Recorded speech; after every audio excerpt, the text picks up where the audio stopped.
200 বছর পরে বাংলার যে আশা আকাঙ্ক্ষা, সেই আশা আকাঙ্ক্ষা প্রতিফলন ঘটিয়েছে জামাতে ইসলাম।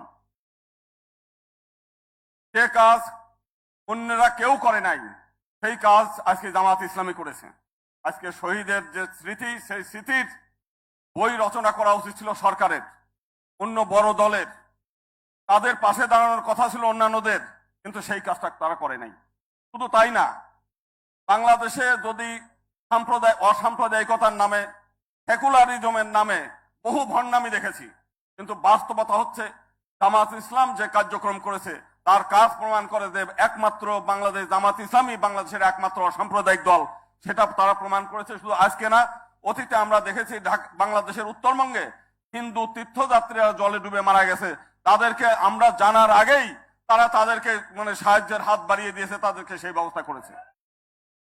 আজকে আমাদের এই দেশের রাজনীতির কথা শুনলে মানুষের মধ্যে এই করে যে রাজনীতি করেন না। বাংলাদেশের মানুষ সেবক চায় এবং জামাত ইসলামী জনগণের সেবক হিসেবে সেই কাজগুলো করছে। প্রচলিত ধারা যে রাজনীতি, সেই রাজনীতি মানুষ এখন চায় না। এখন মানুষ উদ্গ্রীব হয়ে আছে যে এই দেশ সব সংগঠনকে দেখেছে, এই দেশের আলেম ওলেমাদের দ্বারা, ধার্মিক লোকদের দ্বারা এই দেশ একবার দেশ পরিচালনা হোক, সেইটা চায়। এবং আমরা চাই যে আগামী দিনে জামাত ইসলামের নেতৃত্বে এই দেশ পরিচালিত হবে। রাজনৈতিক ক্ষমতা না, তারা দেশের সেবা করে ইতিমধ্যে প্রমাণ করেছে যে দেশের জনগণের আমরা সেবা করতে চাই এবং সেবা করে। ক্ষমতা তাদের কাছে বড় চাওয়া না, সেটা অলরেডি জামাত ইসলাম প্রমাণ করে দিয়েছে।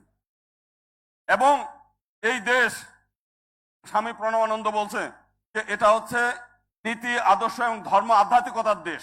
আমরা চাই এই দেশ ধার্মিক লোকদের দ্বারা পরিচালিত হোক, এই দেশ আধ্যাত্মিক লোকদের দ্বারা পরিচালিত হোক, তাহলে এই দেশ সৎ এবং আদর্শ মানুষ গড়ে উঠবে।